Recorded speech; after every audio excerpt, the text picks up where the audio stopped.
Let's go change the world.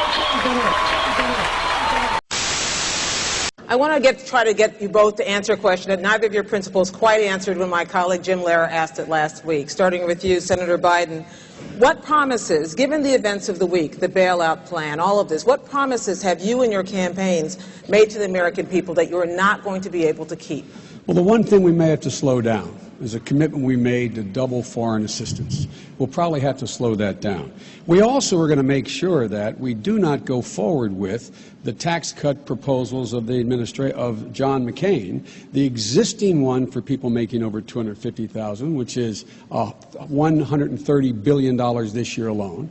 We're not going to support the $300 billion tax cut that they have for corporate America and the very wealthy. We're not going to support another $4 billion tax cut for ExxonMobil. And what we're not going to also hold up on, Gwen, is we cannot afford to hold up on providing for incentives for new jobs by an energy policy creating new jobs. We cannot slow up on education to give, because that's the engine that is going to give us the economic growth and competitiveness that we need. And we are not going to slow up on the whole idea of providing for affordable health care for Americans, none of which, when we get to talk about health care, is as the governor characterized.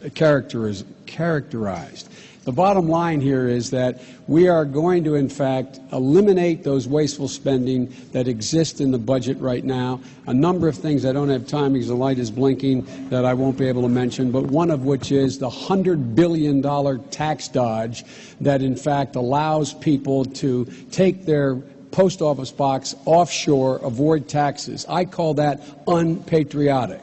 That's what I'm talking about. Governor. Well, the nice thing about running with John McCain is I can assure you he doesn't tell one thing to one group and then turns around and tells something else to another group, including his plans that will make this bailout plan, this rescue plan, even better. I want to go back to the energy plan, though, because this is an important one that Barack Obama, he voted for in 2005. Senator Biden, you would remember that in that energy plan that Obama voted for, that's what gave those oil companies those big tax breaks. Your running mate voted for that.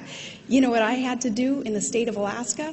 I had to take on those oil companies and tell them, no, any of the greed there that has been kind of instrumental, I guess, in their mode of operation, that wasn't going to happen in my state. And that's why Tillerson at Exxon and Mulva at ConocoPhillips, bless their hearts, they're doing what they need to do as corporate CEOs, but they're not my biggest fans, because what I had to do up there in Alaska was to break up a monopoly up there and say, the people are going to come first, and we're going to make sure that we have value given to the people of Alaska with those resources.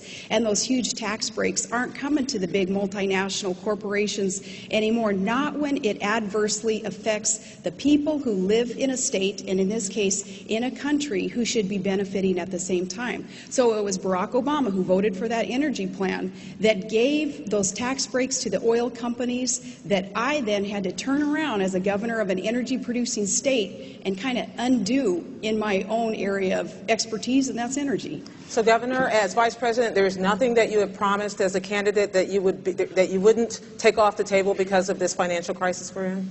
There is not, and how long have I been at this? Like 5 weeks? So there hasn't been a whole lot that I've promised except to do what is right for the American people, put government back on the side of the American people, stop the greed and corruption on Wall Street, and the rescue plan has got to include that massive oversight that Americans are expecting and deserving. And I don't believe that John McCain has made any promise that he would not be able to keep either. Senator. Again, let's talk about the tax breaks. Barack Obama voted for an energy bill because for the first time it had real support for alternative energy.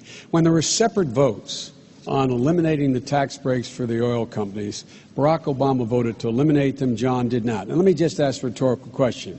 If John really wanted to eliminate them, why is he adding to his budget an additional $4 billion in tax cut for ExxonMobils of the world that, in fact, already have made $600 billion since 2001? And look, I agree with the governor. She imposed a windfall profits tax up there in Alaska. That's what Barack Obama and I want to do. We want to be able to do for all of you Americans, give you back $1,000 like she's been able to give back money to her folks back there. But John McCain will not support a windfall profits tax. They've made $600 $600 billion since 2001, and John McCain wants to give them, all by itself, separate, no additional bill, all by itself, another $4 billion tax cut. If that is not proof of what I say, I'm not sure what can be. So I hope the governor is able to convince John McCain to support our windfall profits tax, which she supported in Alaska, and I give her credit for it.